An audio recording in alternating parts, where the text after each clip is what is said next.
Welcome back, guys, and welcome along to Project 130i. This video today isn't actually the video that I originally planned for. This video is actually meant to be the video of the alloys, which haven't arrived yet. So as you can see, I'm sat in my car doing another video. So what is happening today?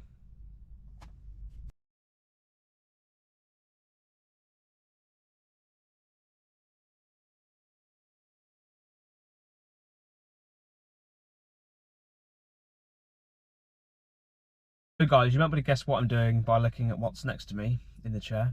But basically there's a lot of things that need doing to the car, all just general maintenance and peace of mind. So today we're going to be doing a cabin filter install with what must be the world's, that's not even on the camera, what must be the world's largest cabin filter. My goodness me. So we're doing a cabin filter change. Later on in the week, we're going to be doing an oil change because an oil service is actually overdue. And from then onwards, I'm going to probably do it every 5,000 miles or something like that. So oil and filter change is due later in the week. The oil and the filter hasn't turned up yet. Again, a big shout out to OP Oils. It was £60.50 for 7 litres of the correct oil needed. 5W30 is the profile I've gone for the oil with a filter. Banging price, really good with delivery. Going to come in a couple of days. Excellent stuff.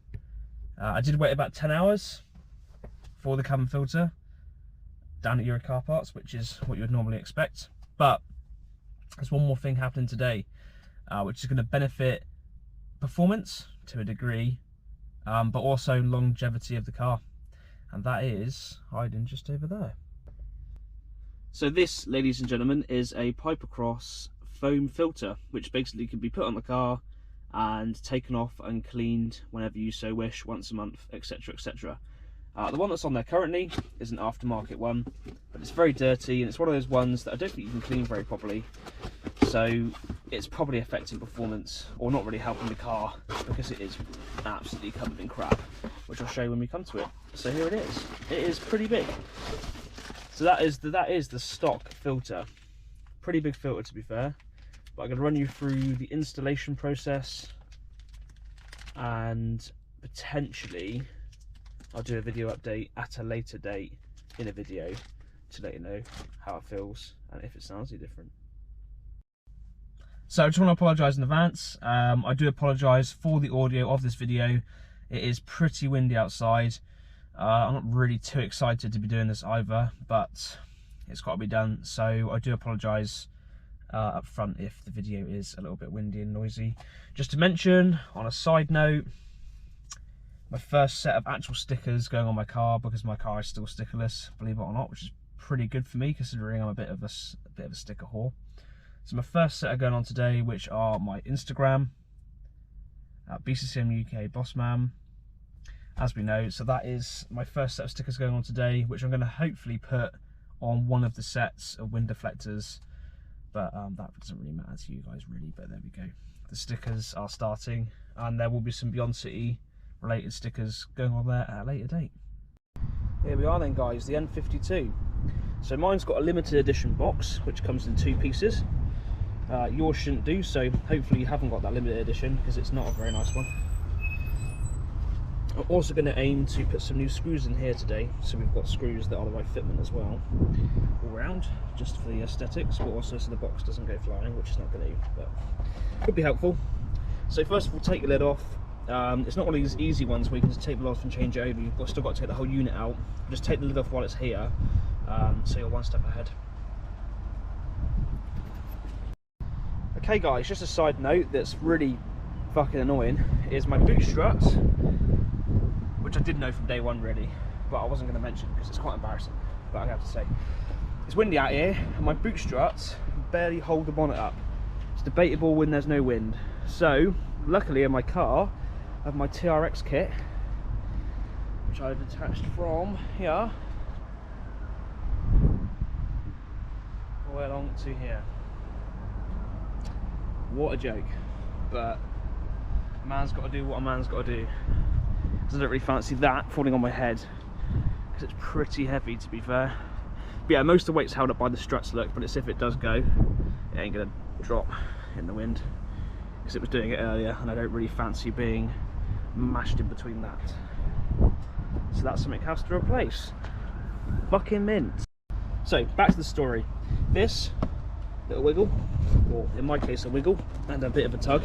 I'm probably gonna need 2 hands, but there's basically a, there you go, peel and peel. This part is staying on, and then we're aiming to remove all of these. Obviously, once the lid's off, then we're gonna go for these. So next, in order to get the box out, or to at least be able to move it a bit more, it's gonna be these. So those were 10 mils. Obviously, for the top of the box, I don't know what they're meant to be from stock, probably Torx, but obviously, you know, mine were a mixture of, and half are missing, so they'll just be whatever's obviously presented in front of you. Then, when it comes to the back of here, and our aim is to loosen off the hose at the back here. My rather beautiful strut brace is rather annoyingly in the way. Running out of light, but we're getting it done. So, the hose Jubilee, you can see hiding down there, was a 6mm. And what I've done in this case is you can simply obviously unclip the sensor, but I prefer to always remove the sensor to make sure that it's clean and working properly, not broken, etc. Then you can then pull the unit free. There guys, so there is one dirty, decent K&N filter, but he's probably pretty dirty and filled up with shit. And a nice clean one. So the reason why I recommend taking it off is so you can obviously have a little check inside here, check your belts, give it a clean up, make sure everything's sound from the side of the engine. You can see quite a lot of the engine from inside here, which is really good. But the main reason as well is take this off because you get shit and crap clutter at the bottom, you know, so you might as well take the unit out so you can give it a clean out, because I've got leaves and bits of shit in the bottom of here as well. God, it's greasy as heck, that is. Out with the old, in with the new. Lovely jubbly. Obviously got to reattach everything to the back of the unit, put it back in place on here, mount the 2 10mm in, screw the top back on, clip it onto here, and you're done. So I'm not going to do a noise video with this because it's just going from an aftermarket filter to an aftermarket filter, so there's probably not going to be too much of a difference. So that's why I'm going to leave it at that. So next is that panel filter, which shouldn't hopefully be too hard to do. So with the whole airbox issue, the problem I've got is, if I want to sort it out from BMW, it's a whole new airbox, which is been quite something like £50,000 for, which is just insane. There's no 130i's braking really, from what I found, because of the rarity, so I can't even find a used lid. So if anyone has any suggestions what to do with this box, I mean, it isn't really effective performance, to be honest, it's just more of a looks really. It's just a shame that it's broken, but if anyone has any suggestions, please comment or let me know. All the help I can get would be great. So the glorious panel filter, what I'm going to do for this one, guys, is I'm going to suss it out for myself, take off what needs taken off and get the filter exposed, and I'll then record and show you what needs to be removed. Okay guys, sorry about the poor conditions. So 8 there, 8 there. Obviously this is the same for all the other sides, so 8 there, 8 there, that's an 8mm nut. And here, which I've obviously pulled it out, is there and there at 8mm. And these 3 little clamps along here, you push down the plastic tab and it comes off like so. Here he is, looking disgusting. There we go, that is one old panel filter. So about here, about midway up one half of the filter, midway up the other half of the filter, there's 2 prongs. You want to angle it in, get the prongs underneath this plastic layer here, like that. And then the guided tabs will fall into here, guide tab, and then push it in so all of the tabs line up. Just remember, you should have the rigid side on the top. The indentation should be underneath, so the rigid side on the top. So all back in place, line up these 2 tabs here, then back up, and obviously that one there, and the same that side, which will be 8mm screws. There we go. Okay guys, one thing I forgot to mention is So make sure you flip your tabs back in, one in the middle and then one on the outside. Don't forget that as the last stage of doing your pan filter.